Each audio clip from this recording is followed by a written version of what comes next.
안녕하세요, 구독자 여러분. 저는 이제 나이 40대 후반에 접어들게 된 아들 하나 키우고 있는 워킹맘입니다. 살면서 누구보다 열심히 공부했고 일을 했다고 자신할 수 있어요. 그래서 지금의 제 위치까지 겨우겨우 기어 올라올 수 있었던 것 같고요. 그런 제 노력의 결실을 단 한 방에 무너뜨리려고 한 사람이 있었으니 제 모든 자존감을 짓밟아 한낱 며느리로 만들려고 했던 우리 시어머니의 이야기를 소개해 볼까 합니다. 지금은 우리라는 말을 붙이는 것조차 좀 이상하네요. 그럼 바로 본론으로 들어가 보도록 하겠습니다. 저는 시골 장터에서 철물점을 운영하던 부모님 밑에서 자라왔어요. 장터는 언제나 북적였지만 그만큼 변덕도 심했죠. 햇볕이 쨍쨍 내리쬐는 날엔 손님들이 모여들어 가게 앞이 발 디딜 틈 없이 붐볐는데 비라도 한번 쏟아지면 금세 발길이 뚝 끊기곤 했어요. 명절을 앞둔 날에는 더욱더 정신이 없었죠.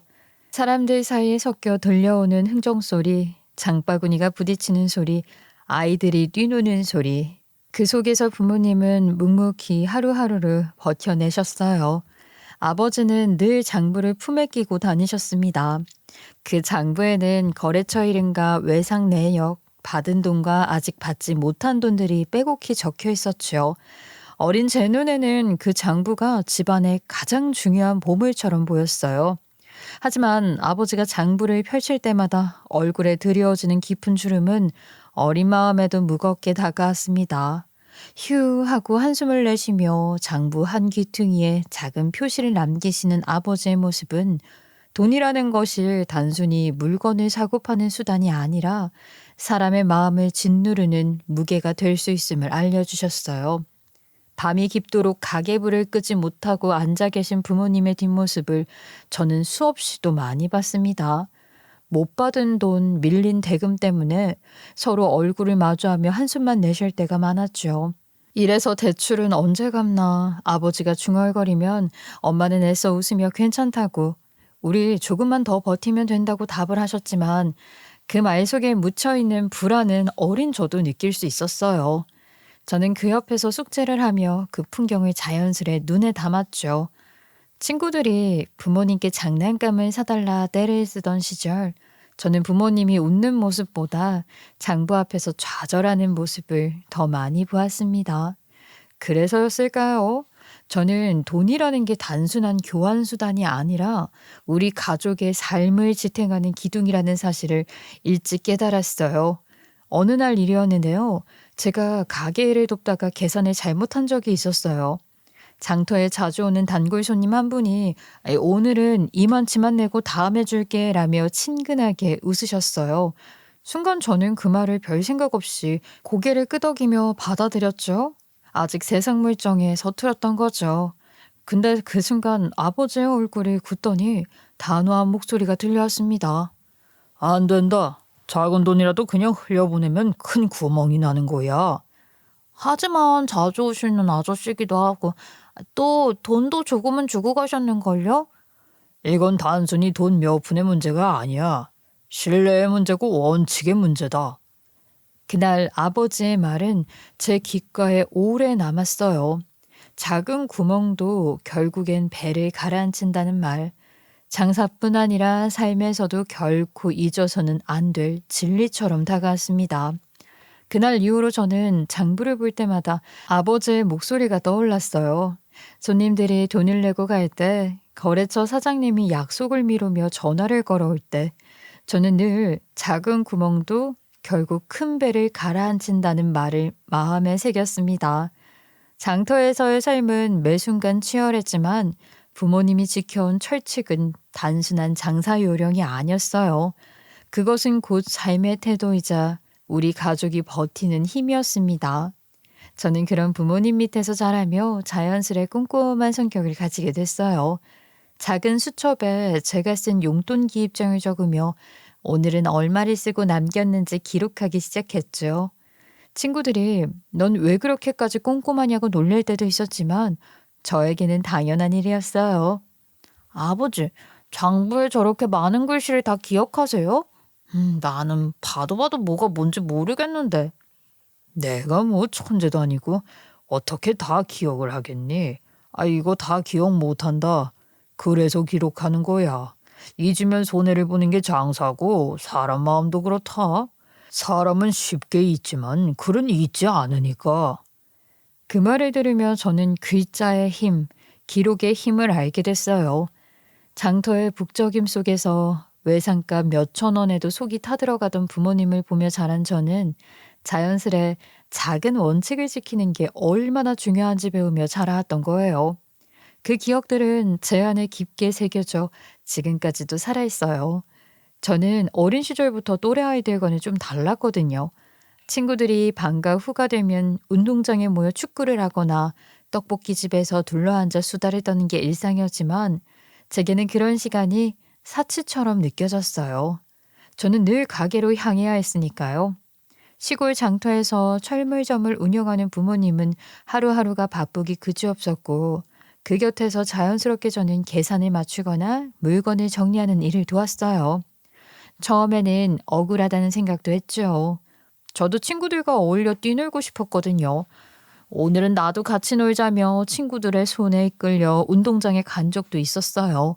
하지만 막상 공을 차면서도 마음은 자꾸만 가게 쪽으로 기우는 겁니다. 혹시 손님이 많아져서 엄마 혼자 정신이 없으면 어쩌지? 아버지가 무거운 시멘트 포대를 혼자 들고 계시진 않을까? 이런 불안감이 저를 붙잡았고 결국 공을 차던 발걸음을 멈추고 가게로 돌아서곤 했습니다. 그렇게 쌓이다 보니까 제 안에는 자연스럽게 한 가지 습관이 자리 잡았어요. 바로 송곳처럼 따지고 기록하는 성격이었죠. 손님이 물건을 외상으로 가져가면 저는 속으로 날짜를 기억해뒀다가 작은 수첩에 적어두었어요. 언제 빌려갔는지, 언제까지 돌려받아야 하는지. 처음엔 단순한 기록이었지만 나중엔 그 습관이 제 성격을 빚어낸 거나 다름없었습니다. 중학교 2학년 때 일이 아직도 선명하게 기억이 나는데요. 같은 반 친구가요, 제 참고서를 빌려갔는데 몇 주가 지나도 돌려주지를 않는 거예요. 속으로는 에이 설마 잊은 건 아니겠지 싶으면서도 제 성격상 그냥 넘길 수가 없었어요. 그래서 친구를 직접 찾아갔죠. 너 지난달 15일에 내 책 빌려갔지? 27쪽부터 35쪽까지 펴놓고 문제 풀었잖아. 그때 네가 책 모서리에 볼펜으로 점 찍은 것도 내가 다 기억해. 제 말을 들은 친구는 얼굴이 순식간에 빨개졌고 주변에 있던 아이들도 웅성거리며 놀란 눈빛을 보냈죠. 아마 그렇게까지 세세하게 따질 줄은 몰랐을 거예요. 아이들은 저를 두고 쓸데없이 별난애라며 수군거렸지만 전 오히려 속으로 뿌듯했어요. 내가 아주 사소한 것도 기억하고 있다는 걸 보여줘야 다시는 얕보지 않겠지? 그때 제 마음은 단단하게 굳어 있었죠. 고등학교에 올라가면서 집안 형편은 더 팍팍해졌습니다. 부모님은 가계대출을 갚느라 허리가 휘었고 저에게 학원비를 댈 여유는 없었어요. 다른 친구들은 방과 후에 학원을 가느라 바쁘게 움직였지만 저는 늘 가게로 향하거나 집에 돌아와 독학을 했어요. 그렇다고 해서 저 좌절하지는 않았습니다. 오히려 속으로는 독학이 내 방식일 수도 있어요. 누구한테도 의지하지 않고 내가 직접 해낼 거야 라는 믿음을 품었죠. 저는 스스로 시간표를 짜고 공부한 내용을 꼼꼼히 기록했어요. 오늘은 어떤 과목을 몇 시간 공부할지, 내일까지는 어떤 단원을 끝내야 할지 작은 메모지 하나에도 빼곡히 적어두었죠. 하루에 몇 시간을 자든 상관없었어요. 중요한 건 오늘 계획한 분량을 끝까지 채웠는가 였으니까요. 그렇게 제 생활은 자연스럽게 철저한 시간 관리로 흘러갔습니다. 학교 공부와 가게 일 사이를 오가면서 저는 틈틈이 아르바이트까지 했어요. 평일 밤에는 편의점에서 물건을 채우느라 밤을 꼬박 새우기도 했고 주말이면 전단지를 돌리며 용돈을 벌었어요. 몸은 늘 피곤했지만 그 피곤함이 오히려 제 자존심을 세워주었죠. 나는 부모님께 손 벌리지 않고 스스로 버티고 있다. 이 사실이 저를 버티게 하는 힘이었습니다. 어느 날 전단지를 돌리고 돌아오는데 친구를 우연히 마주쳤어요. 그 친구는 피곤한 제 얼굴을 보더니 넌 왜 그렇게까지 사냐고 묻더군요. 순간 좀 서운한 마음도 들었지만 저는 웃으며 말했어요. 나는 내가 쓰는 건 내가 벌어서 쓰고 싶어. 그래야 내가 더 당당해지거든. 부모님께서 지원을 해주시는 거 아니야? 물론 기본적인 것은 해주시지만 나도 욕심이 있어서 내가 스스로 하고 싶은 것들이 있거든. 그때 친구는 이해 못한다는 듯 고개를 갸웃했지만 제 마음은 오히려 더 단단해졌어요. 세상은 결코 호락호락하지 않다는 걸 전 이미 장터에서 배웠으니까요. 그렇게 저는 점점 원칙을 지키는 아이라는 이미지를 굳혔어요. 선생님들도 친구들도 저를 두고 쟤는 참 꼼꼼하다라며 한마디씩 했죠. 어떤 친구는 저를 조금 피곤한 사람처럼 보기도 했지만 저는 그런 시선 따위는 개의치 않았습니다. 오히려 제 원칙이 무너지는 게 더 두려웠으니까요. 고등학교 내내 성적도 우수했어요. 학원을 다닐 형편은 아니었지만 전 독학으로 전국 모의고사에서 늘 상위권을 유지했어요. 솔직히 말하면 얼마나 독하게 했는지 몰라요. 친구들이 너는 어떻게 그렇게 하냐며 물으면 저는 웃으며 나는 그냥 해야만 해서 하는 거야 라고 대답했죠. 알바와 공부 그리고 가게 일을 병행하는 생활은 정말로 숨막히게 바빴어요. 하지만 저는 의지를 가졌고 제 의지가 저를 버티게 했죠. 대학에 진학하면서 저는 비로소 세상이라는 큰 바다로 나간 기분이 들었는데요. 제 전공은 컴퓨터 공학이었어요. 그게 미래지향적이라고 생각했거든요. 무엇보다 제 목표는 분명했어요. 바로 돈이었거든요. 어릴 때부터 돈이 우리 가족의 삶을 지탱하는 기둥이라는 걸 뼈저리게 느껴왔으니 저는 안정적으로 돈을 벌 수 있는 길을 선택하고 싶었던 거예요. 게다가 수학과 논리 문제를 풀 때마다 희열을 느꼈던 저였으니 코딩이라는 세계는 제게 딱 맞을 거라 생각했어요. 맞아 떨어지는 논리와 깔끔한 해답은 제 성격과도 잘 맞았죠.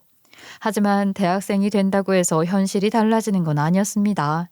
등록금을 내려면 여전히 돈과 싸워야 했어요. 부모님은 여전히 장터에서 가게를 지키느라 쉴 틈이 없으셨고 저에게 많은 걸 바쳐줄 형편도 아니었어요. 그래서 저는 장학금을 목표로 삼았죠. 첫 학기부터 반드시 성적 장학금을 받아야만 다음 학기를 버틸 수 있었거든요. 저는 도서관에서 살다시피 했어요. 다른 학생들은 MT다, 동아리다 하며 즐겁게 어울릴 때 저는 코드 한 줄을 붙잡고 오류 메시지를 뜯어보았어요. 아, 이게 왜 안 될까? 분명히 작동을 해야 하는데 혼잣말을 내뱉으며 밤을 지새우는 일이 흔했습니다. 물론 외로움이 없었다면 거짓말일 거예요. 가끔 도서관 창가에 앉아 웃고 떠드는 무리를 바라보며 괜히 마음이 허전해지기도 했죠. 하지만 그 외로움은 오히려 저를 단단하게 만들었습니다. 다른 사람들처럼 놀 수는 없어. 대신 나는 누구보다 확실한 무기를 쌓아야 하는 거라고 그렇게 스스로를 위로하며 버텼어요. 생활비를 벌기 위해 아르바이트도 빼놓을 수 없었죠. 처음에는 카페에서 일을 했어요. 하지만 시급이 너무 적어서 금방 한계를 느꼈고 그래서 저는 야간 격리 알바로 옮겼어요. 작은 회계사무소였는데 밤마다 거래처 세금 계산서를 정리하고 전표를 맞추는 일이었죠. 처음엔 숫자들이 낯설어서 머리가 아팠어요. 근데 차츰 익숙해지면서 저는 그곳에서 인생의 또 다른 수업을 받았습니다. 어른들이 돈 문제 하나로 얼굴색을 바꾸는 모습, 단 몇천 원 차이에도 언성이 높아지는 모습들을 바로 곁에서 보게 된 거예요. 어떤 날은 한 사장이 사무실에 들이닥쳐서 세금 계산이 잘못됐다면서 목소리를 높였고 회계사무소 직원이 당황해하면서 여기 영수증을 보셔야 합니다. 분명히 적혀 있잖아요 라고 답하더군요. 그 순간 저는 아버지가 떠올랐어요. 작은 구멍도 결국 큰 배를 가라앉힌다. 아버지가 늘 말씀하시던 그 말이 제 귀에 다시 울렸어요. 정말 맞는 말이잖아요. 여기서도 돈 몇천 원 때문에 사람들이 그렇게 치열하게 싸우고 있으니 말이에요. 그날 밤 집으로 돌아오는 길에 저는 속으로 다짐을 했어요. 내 인생만큼은 작은 구멍 때문에 흔들리지 않게 만들자. 어떤 일이 있어도 원칙을 지키자. 그리고 대학 3학년 무렵 저에게 큰 기회가 찾아왔어요. 대기업 IT 회사가 주관하는 공모전에 참가하게 된 거죠. 팀원들은 아이디어를 어떻게 꾸밀까에만 몰두를 했지만 전 달랐어요. 아이디어가 아무리 좋아도 실행할 수 없다면 무용지물이었으니까요.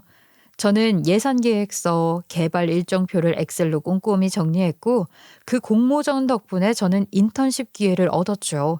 그리고 졸업 후에는 정식 입사까지 이어졌어요. 그때 저는 깨달은 게 어릴 적부터 지켜온 꼼꼼함, 원칙주의, 증거 집착은 결코 괜한 집착이 아니었다는 걸요. 그것은 저를 지켜주는 가장 든든한 무기였어요. 입사 초기부터 저는 철두철미하다는 평을 들었고 선배들은 저를 신뢰해 중요한 문서를 맡겼어요. 물론 사람이 부족하기도 했지만 그만큼 제가 믿을 만하다고 생각했기 때문이었죠. 밤늦게 야근을 해도 작은 오류 하나를 찾아내면 희열이 밀려왔어요. 그 덕분에 입사 3년 차에는 과장 직함을 달게 되었어요. 엄청 빠른 승진이었죠. 그때 저는 남편을 만나게 되었는데 같은 부서에서 함께 일하던 사람이었고 저보다 3개월 먼저 입사했지만 승진은 저보다 늦었죠. 사실 처음에는 조금 경계를 했어요. 보통 이런 상황이면 자격지심을 드러내는 경우가 많거든요. 하지만 남편은 그렇지 않더라고요. 남편이 환하게 웃으며 축하해줬을 때 전 좀 놀랐어요. 속으로는 질투하지 않을까 생각했는데 전혀 아니었거든요. 오히려 다정했어요. 기계적이고 계산적이라는 말을 늘 들어왔던 제가 그런 사람을 만나면서 마음이 많이 유연해졌거든요. 일만 보던 제가 누군가의 다정한 말에 웃을 수 있고 하루 종일 피곤해도 그와 잠시 이야기를 나누면 기운이 나는 걸 느꼈어요. 결국 저는 결혼까지 생각하게 되었고 이 사람이라면 나를 있는 그대로 받아주겠구나. 내가 원칙을 지키는 사람이든 계산적이라는 소리를 듣든 흔들림 없이 곁에 있어주겠구나. 그런 믿음이 생겼어요.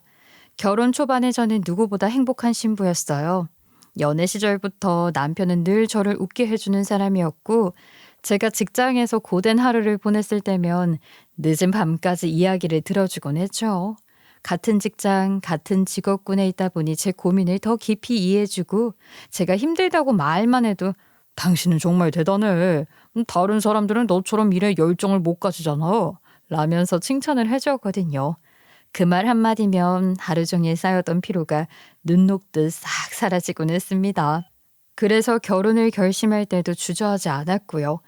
이 사람이면 내 인생의 동반자로 충분하겠다는 확신이 있었으니까요. 결혼식 날 부모님은 양복과 한복을 곱게 차려입으시고도 잔뜩 긴장하신 모습이었어요. 반면에 시어머니는 화려하지 않지만 단정하게 치장한 채 하객들 앞에서 우리 아들이 드디어 장가를 갑니다 라면서 한박웃음을 지었고요. 그날만큼은 모든 게 완벽해 보였어요. 저와 남편은 마치 세상에 둘만 남은 것처럼 행복했으니까요. 예식장 밖으로 나오는 순간 남편은 저를 향해 웃었죠. 앞으로 내가 평생 지켜줄게. 네가 일 때문에 힘들어도 내가 항상 네 편이야. 나도 당신이랑 함께 평생을 꿈꿀 수 있게 돼서 기뻐. 우리 정말 잘해보자. 신혼집은 회사 근처의 작은 아파트였는데 월세가 다소 부담이 되긴 했지만 출퇴근이 편리하다는 점, 그리고 무엇보다 우리 둘만의 공간이 있다는 사실이 더 중요했어요. 좁은 거실 한쪽에 중고 소파를 두고 작은 식탁을 마주 앉아 밥을 먹을 때면 그렇게 행복할 수가 없었어요. 남편은 신혼 초에도 여전히 밝고 유쾌했어요. 회사에서 늦게 들어오는 저를 위해 편의점에서 케이크 하나 사와서 오늘은 그냥 기념일이야. 우리 결혼한 지 한 달 됐잖아 하고 웃어주던 사람. 바로 남편이었죠. 남편은 제 성장을 부담스러워하지 않았어요. 오히려 제 성과를 자랑스러워하는 듯 보였죠. 그럴 때마다 마음이 따뜻해졌고 이 사람과라면 오래도록 웃을 수 있겠다 싶었어요. 직장에서도 좋은 일이 이어졌고요. 저는 입사 초반부터 눈에 띄는 성과를 내면서 승진이 빨랐잖아요. 결혼 직후에는 중요한 프로젝트 책임자로 발탁도 되었고 팀장 승진 이야기도 오르내리고 있었죠. 퇴근 후에 피곤해지던 얼굴로 집에 들어가도 남편이 웃으며 우리 팀장님 오셨어요? 라고 장난을 치면 피곤이 다 풀리곤 했을 정도니까요. 그래서 저는 믿었어요. 결혼도 직장도 제 인생은 이제부터 탄탄대로일 거라고요. 하지만 그 믿음에 작은 균열이 생겼습니다. 바로 시어머니 때문이었죠. 결혼을 준비할 때만 해도 시어머니는 저를 착하고 성실한 아가씨라며 예쁘게 봐주셨어요. 우리 아들이 좋은 사람을 만났구나. 내가 어떤 며느리를 보게 될까 긴장을 했었는데, 아이고, 네가 와서 정말 기쁘다. 어머님이 그렇게 말씀해 주시니까 앞으로 저 결혼 생활이 더 탄탄하고 행복해질 수 있을 것 같아요. 어쩜 이렇게 말도 예쁘게 하는지. 나는 정말로 복을 받았어. 환하게 웃어주시면서 우리 집에 온 걸 환영한다고 맞이해 주셨을 땐 세상을 다 가진 기분이었거든요. 근데 결혼 후 얼마 지나지 않아 그 태도가 달라지기 시작했어요. 슬그머니 다른 잣대를 들이대셨죠. 야, 나 좀 서운해지려고 그런다. 며느리는 며느리답게 집안을 먼저 챙겨야 하는 법인데 너는 너무 손을 놓고 있는 거 아니니? 제가요? 어머님, 앞으로 제가 뭘 해야 할지 말을 해주시면 열심히 따라가 보도록 할게요. 그걸 내가 일일이 설명을 해줘야 하니? 네가 아무리 바빠도 제사는 네 몫이야. 앞으로는 미리미리 알아보고 준비하도록 해라. 회사 일은 핑계일 뿐이라는 듯 제게만 집안일과 제사를 떠넘기셨죠. 남편에게는 여동생이 하나 있었는데 바로 제 시누이죠. 시누이는 손끝에 물만 묻어도 아주 큰일 나는 줄 아는 사람이었어요. 그런데 시어머니는 그 시누이에게는 아무것도 시키지 않았어요. 대신 저에게만 여자가 해야지, 여자가 해야 하는 법이야 라고 강조하셨어요. 그 말이 가시처럼 꽂혔습니다. 처음엔 저도 며느리의 도리라고 생각했어요. 그래, 이게 시집살이라는 거구나. 내가 조금 더 하면 되겠지. 그렇게 스스로를 설득했어요. 하지만 시간이 갈수록 그게 아니란 생각이 들었죠. 제사를 준비하며 홀로 부엌에서 땀을 뻘뻘 흘리고 있을 때 시누이가 TV를 보며 웃는 모습을 보면 제 속이 뒤집히는 거예요. 아니, 이 많은 일을 왜 내가 다 해야 해? 왜 시누이에게는 시키지도 않으면서 며느리만 부려먹는 걸까? 그런 생각이 점점 마음속에서 고개를 들었고 남편에게도 넌지시 말한 적도 있었죠. 여보, 제사 준비는 나 혼자 하는 게 너무 벅차. 아가씨도 같이 하면 안 될까? 그래? 근데 우리 집은 원래 그래. 엄마가 늘 며느리 몫이라고 생각하시거든. 그냥 조금만 참아줘. 당신이 조금만 양보해 줄 수 있잖아. 왜 매번 나만 양보하고 접어야 하는 건지 모르겠다니까?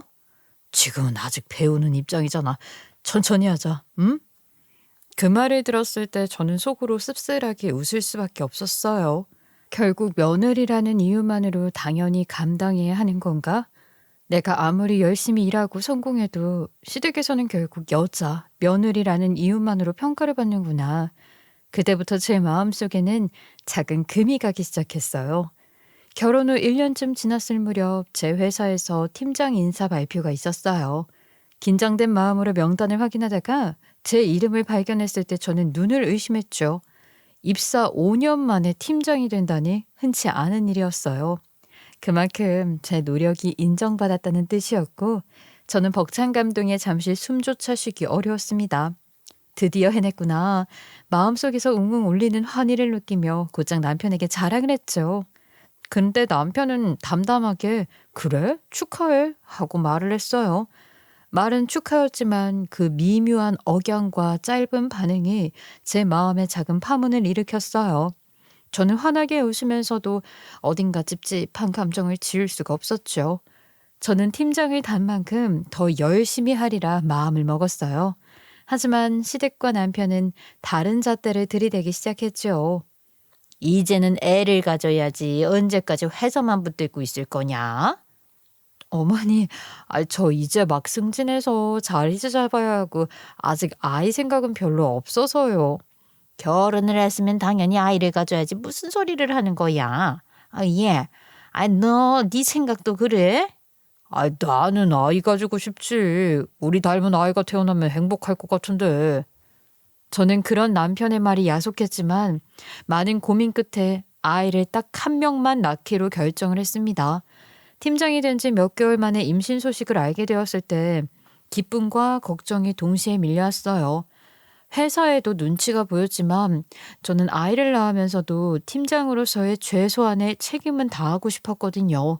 그래서 육아휴직을 쓰는 동안 재택근무로 업무를 이어가기로 했죠.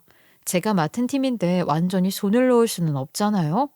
출산 후 육아와 회사 일을 병행하는 건 상상 이상으로 힘들었어요.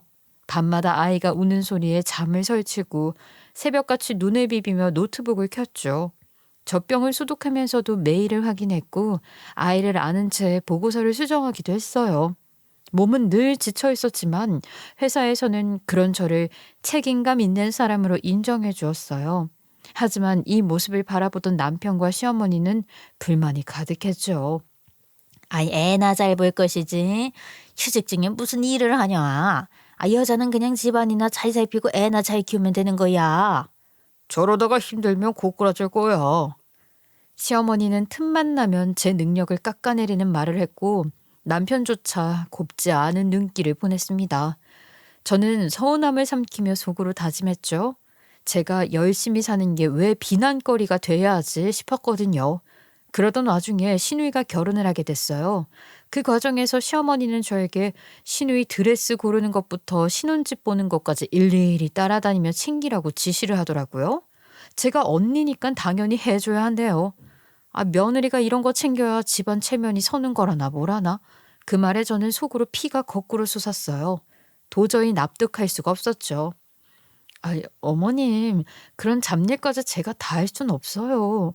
회사 일에 육아에 지금도 시간 없고 힘들어요. 참 서운하게 너는 네 커리어만 중요하냐? 가족들은 생각도 안 해. 네 머릿속엔 승진밖에 없어? 어머, 왜 나한테 그런 소리를 해?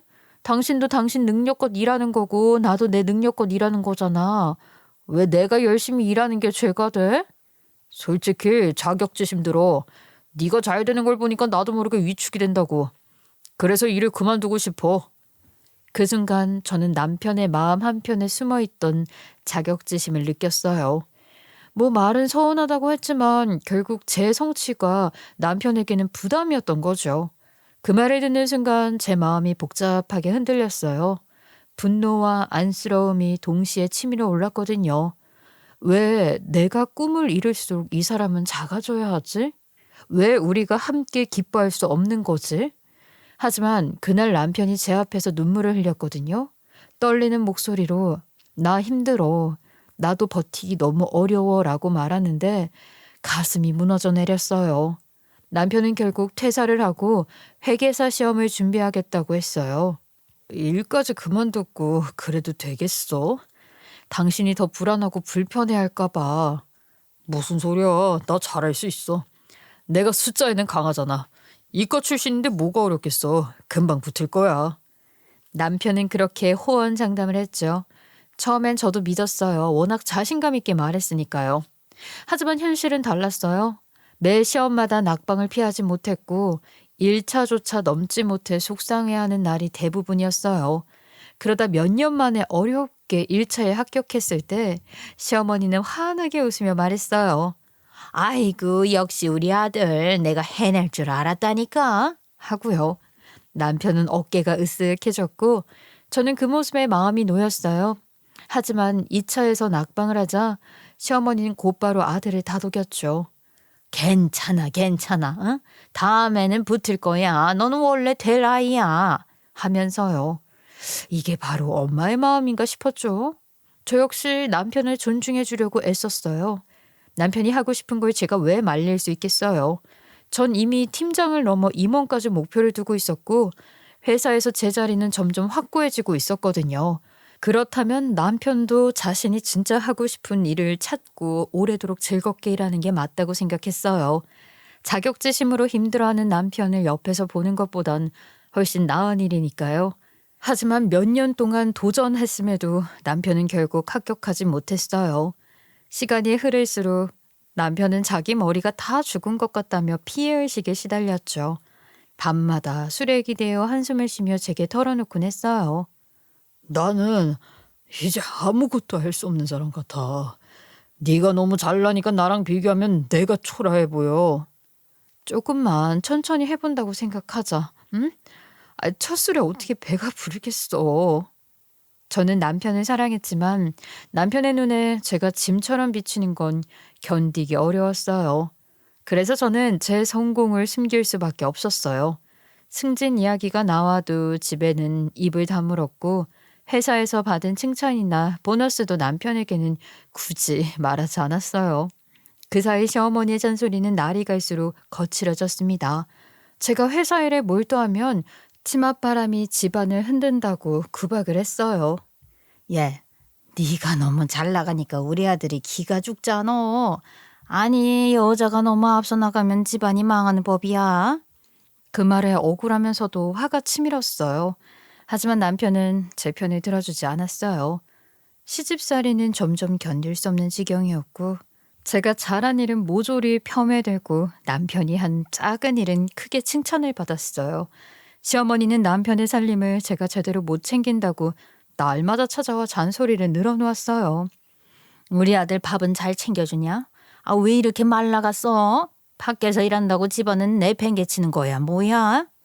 어머니, 저도 살림 열심히 하고 있어요. 어머님 왜 이렇게 저를 못 잡아먹어서 안달이세요? 그러면 저는 속으로 씁쓸하게 웃었어요. 사실은 남편이 늦게까지 술을 마시느라 끼니를 걸러도 그 책임 모두 제 몫이었거든요.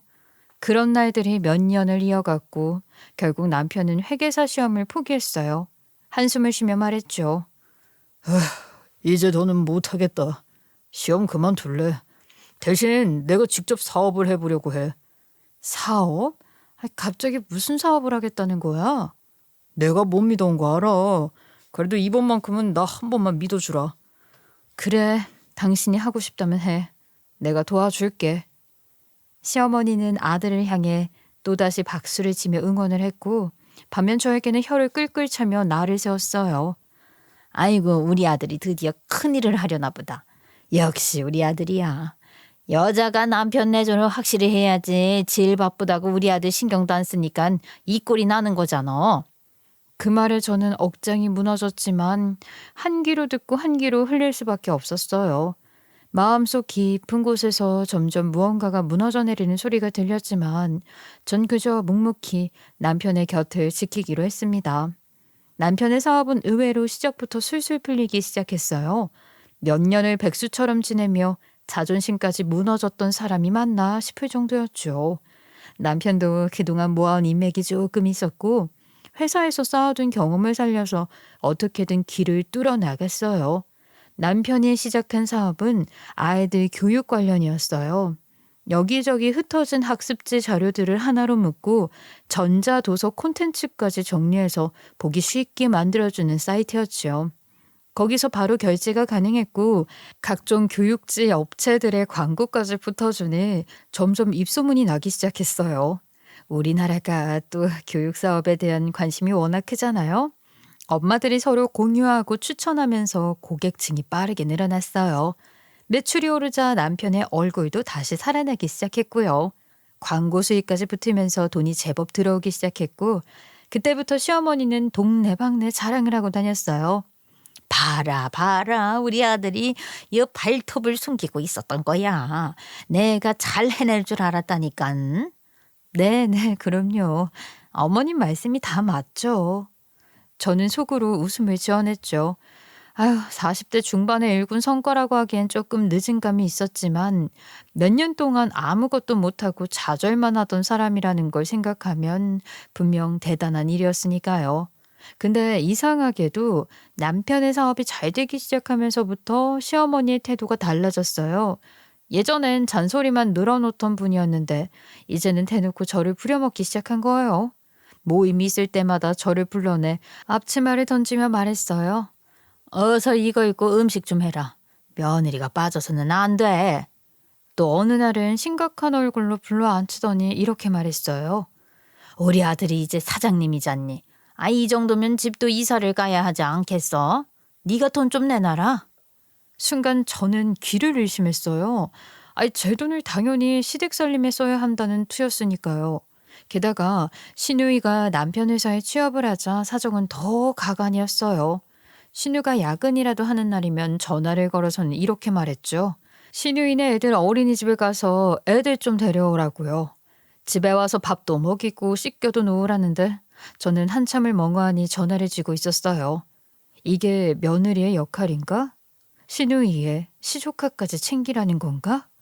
상상조차 하지 못한 요구였죠.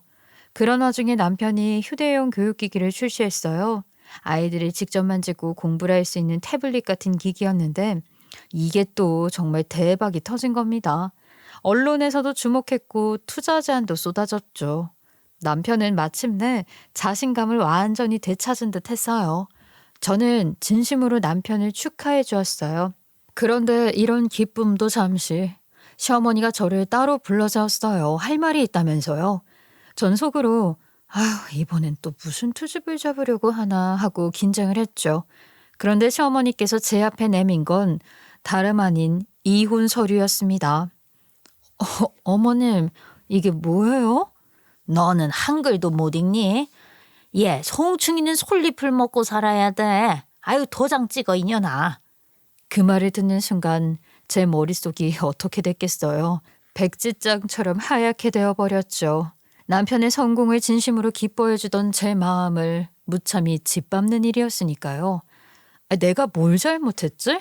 그저 남편을 응원했을 뿐인데 황당하고 분노스러운 감정이 한꺼번에 밀려왔습니다.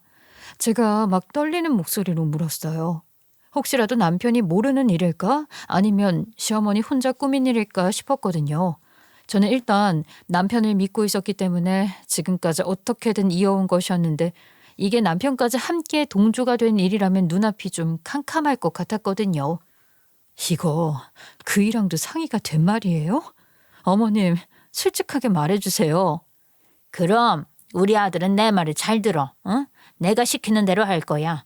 아니 너는 그냥 도장만 찍으면 돼. 그니까 그이랑 상의가 된 것은 아니고 일단 어머님이 일을 저지른 다음에 그이를 설득하시겠다는 소리시군요. 너 그동안 내 마음에 들었던 며느리도 아니었어. 이제 우리 아들이 멀쩡하게 자리도 잡았으니까 네 도움이 필요하지도 않어. 그니까 이젠 그만 놓아줘라. 우리 아들은 빵빵한 처가 만나야 더 큰 사업을 할 수가 있다니까.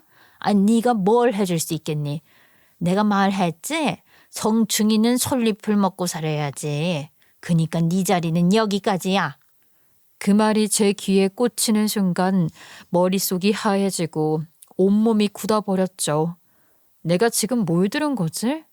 내가 그동안 돈 벌어 우리 가족 먹여 살리고 시댁에도 친정에도 꼬박꼬박 용돈 들을 땐 이혼 이야기에 이자도 꺼내지 않던 사람들이 이제 와서 나를 버리겠다고?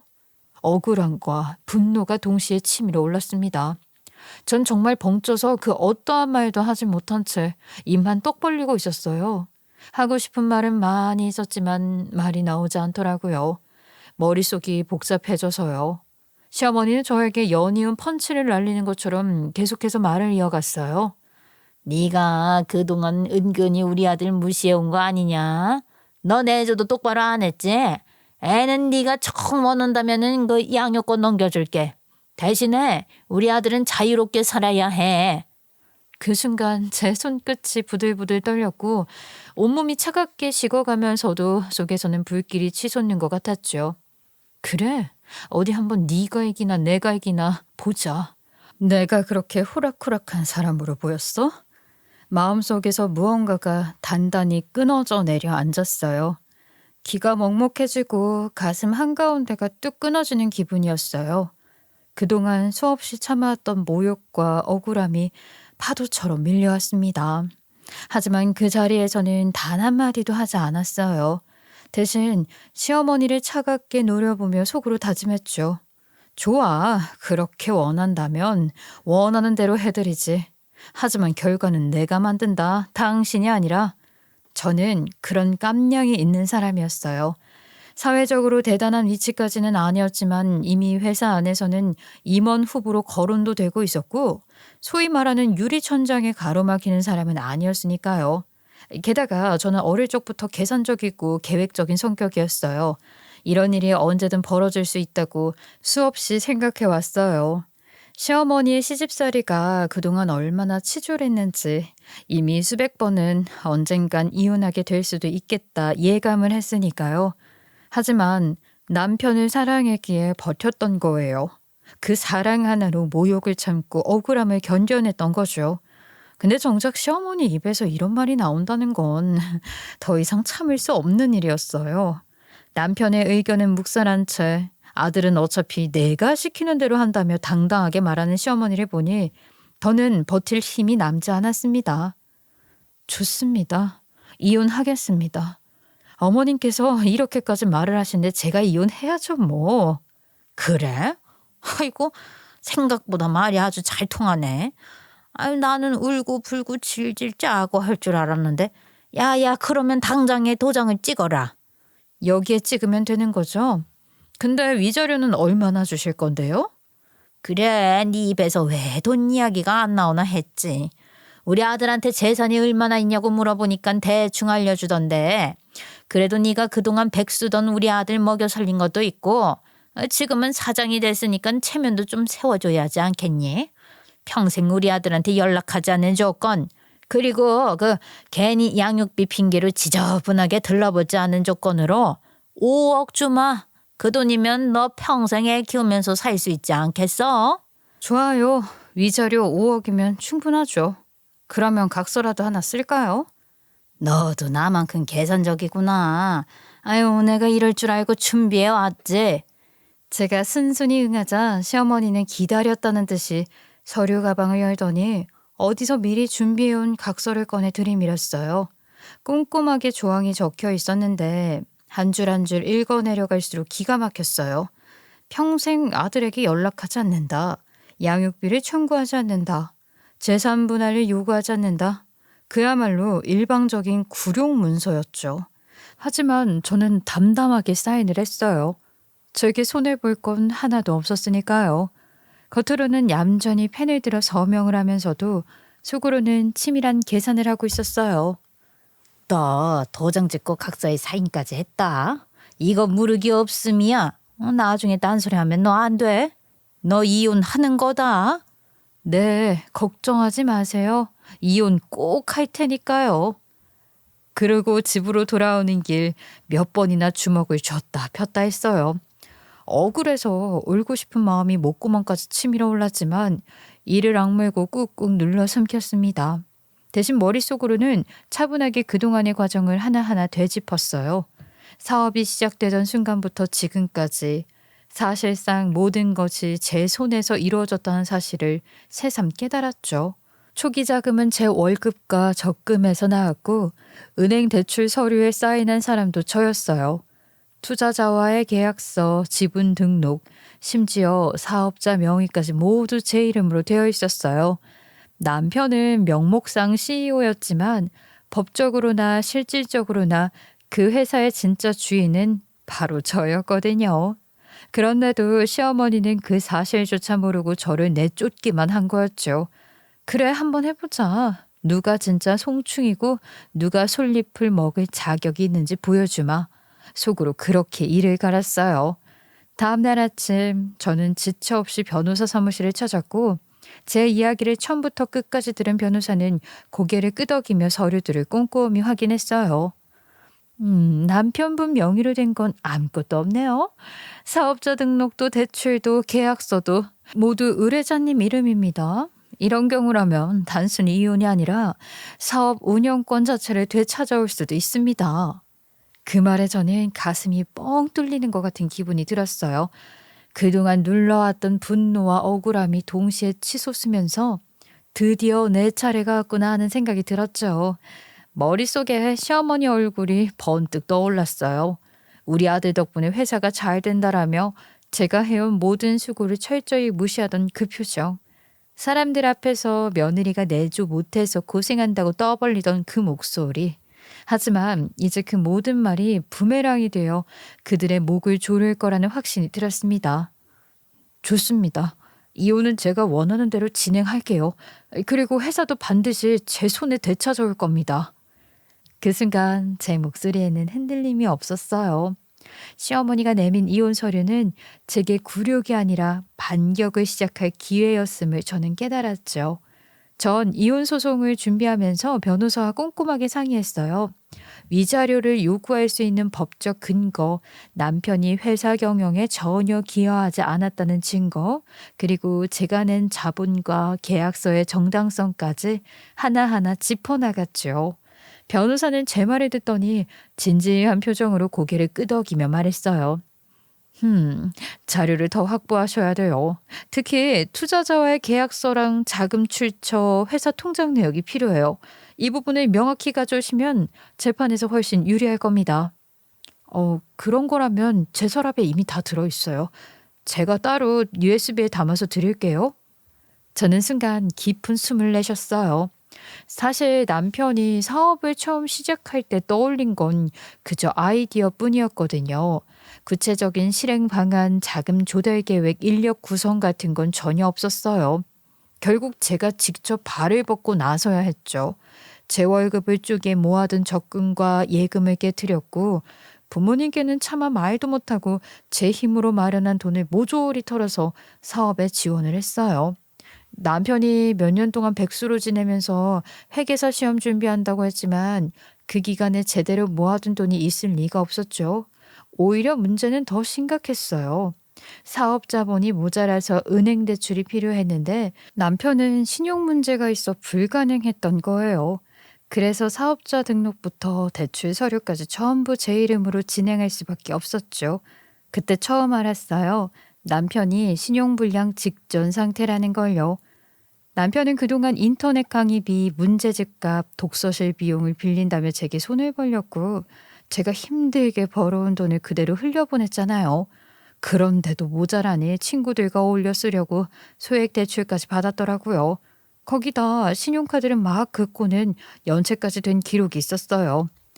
일부는 시댁에서 대신 변제를 해주었다지만 그마저도 빚은 눈덩이처럼 불어나 있었어요. 전 그 사실을 나중에서야 알게 되었고 그제서야 집안의 문제가 본격적으로 터져버렸죠. 결국 선택은 하나였어요. 제 이름으로 모든 걸 정리하는 것이요. 세금 문제에서도 훨씬 간편했고 제 회사에서도 제 명의로 사업자 등록하는 것에는 문제가 없다고 말해주었으니까요. 전 그렇게 해서 남편 대신 발벗고 나섰어요. 초기 자금을 마련하는 건 기본이었고 회사에서 쌓은 인맥과 경험을 살려 투자자를 연결해줬어요. 기술 인력과 디자이너를 직접 컨택해서 프로젝트에 투입했고 계약서 작성부터 저작권 등록, 지분 분배 같은 법정 문서 작업도 모두 제 손에서 이뤄졌죠. 겉으로는 남편이 CEO로 외부에 나가 우리 회사라며 떠벌렸지만 실제 운영의 절반 이상은 제가 떠안고 있었던 거예요. 저는 회사 업무와 병행하면서 남편의 회사를 일으켜 세워야 했고 퇴근 후 밤늦게까지 투자자에게 보고서를 보내고 새벽에 아이 젖병을 소독한 뒤에 다시 계약서를 검토했죠. 남편은 그저 회의 자리에서 아이디어를 늘어놓기나 하고 겉으로는 대표 행세만 했을 뿐이에요. 그런데도 시어머니는 늘 말했잖아요. 우리 아들이 해냈다. 며느리가 내조를 못해서 고생만 했다. 그 말이 얼마나 제 가슴을 후벼 팠는지 모릅니다. 하지만 이제는 달랐어요. 변호사의 말처럼 모든 자료와 증거는 제 손에 있었어요. 저는 집으로 돌아오면서 마음속으로 다짐했죠. 그래, 이젠 내가 참지 않아. 내가 내린 결정을 후회하게 만들어주지 하고요. 지금까지 내가 해온 일들을 서류 한 장 한 장으로 다 보여주리라. 주먹을 꼭 쥔 제 손끝이 하얗게 질렸지만 그만큼 결심이 단단했어요. 이제는 시어머니의 비웃음이나 남편의 자격지심에 흔들리지 않을 거예요. 저는 증거와 법으로 맞설 준비가 되어 있었으니까요. 게다가 제겐 결정적인 카드가 있었어요. 바로 시어머니가 제게 직접 건넸던 각서. 나에게 위자료 5억을 주겠다고 명시된 그 문서야말로 법정에서 강력한 무기가 될 수 있었죠. 전 결국 시어머니가 들이민 이혼 서류에 순순히 따르진 않았어요. 정식으로 소송을 제기했고 동시에 남편에 대한 대표 해임 절차까지 밟았죠. 법인 등기부 등본상 대표이사가 제 명의로 변경이 될 수 있도록 임시 주주총회 개최를 준비했고 남편이 법적으로 지분권이 없다는 사실 그리고 자본 투입이 전적으로 제 단독 명의였음을 입증했죠. 소송이 시작되자 남편은 모든 내막을 뒤늦게 알게 되었어요. 남편은 부랴부랴 법정을 나와 억울하다며 외쳤죠. 이거는 부당한 해임이에요. 아이디어도 제가 다 냈고 제 능력으로 회사가 성장한 거라고요. 계약서, 대출 서류, 투자 내역, 세무 자료 모두 제 명의입니다. 실질적인 운영과 법적 권한은 저에게 있습니다. 법정안은 당연히 술렁였어요. 남편의 말은 공허하게 울렸고 제 손에 들린 증거는 무겁게 내려앉았죠. 전 그 순간 깨달았어요. 이 싸움은 이미 끝나 있었음을요. 결과는 안 봐도 뻔했어요. 저는 변호사와 함께 철저하게 준비를 했고 남편은 그야말로 부랴부랴 뒤통수를 맞은 셈이니 뭘 제대로 할 수가 없었죠. 결국 회사 대표직은 제 손으로 돌아왔고 남편은 법원의 판결에 따라 해임이 되었어요. 그뿐만이 아니었죠. 이혼 소송에서도 남편에게 혼인 파탄의 책임이 크다고 인정이 되었고 시어머니가 직접 각서에 적었던 5억의 위자료까지 제가 받아낼 수 있었어요. 법원은 명확했어요. 남편은 회사의 실질적 경영에 참여하지 않았고 오히려 제 노력을 무시하며 부당한 압박을 가해했다는 점에서 책임이 무겁다고 했죠. 시어머니 역시 단순한 가족 간섭을 넘어 지속적으로 살림에 개입하고 시집살이를 강요하며 혼인 생활을 파탄으로 몰고 갔다고 지적을 받았어요. 그렇게 위자료 지급 책임에 함께 연대하도록 판결이 내려졌습니다. 어떻게 감히 회사를 훔칠 수가 있냐? 어? 네가 뒤에서 이딴 짓을 꾸미고 있을 줄이야. 정말 생각도 못했네. 제가 무슨 도둑이라고요? 훔친 게 아니에요, 어머님. 제 것을 제자리에 돌려놓은 것뿐이라고요. 아, 송충이는 솔잎 먹고 살아야 한다고 하셨죠? 이제 솔잎 많이 드시면서 사세요. 제 말이 끝나자 시어머니의 얼굴이 사색이 되더니 그대로 뒷목을 부여잡고 쓰러졌어요. 그 장면은 법정 안에 있던 모든 사람들에게 충격으로 남았죠. 남편은 그날 이후 어머니의 병원에 단 한 번도 찾아가지 않았다고 들었어요.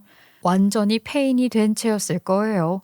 몇 년을 백수로 지내다 어렵게 회사 대표 자리에 올랐는데 그 모든 걸 시어머니의 한마디로 순식간에 잃어버렸으니 정신적으로 버티기가 힘들었겠죠. 남편은 해임 이후 지분도 없고 돈도 없으니 생활 기반 자체가 무너졌어요. 게다가 위자료 5억을 뜯기고 나니까 더 심했겠죠. 시댁의 소식은 그 길로 끊겼었는데 신우가 딱 한 번 저에게 전화를 걸어왔어요. 언니, 저희 가족 너무 힘들어요. 애들도 힘들고, 그리고 엄마까지 저렇게 되니까 저희까지 살 수가 없어요. 언니, 한 번만 도와주면 안 될까요? 예정을 생각해서. 미안하지만 네 가족 문제는 네가 감당해야지. 나는 이제 너희 일에 관여하고 싶지가 않어. 그리고 전화를 끊었죠.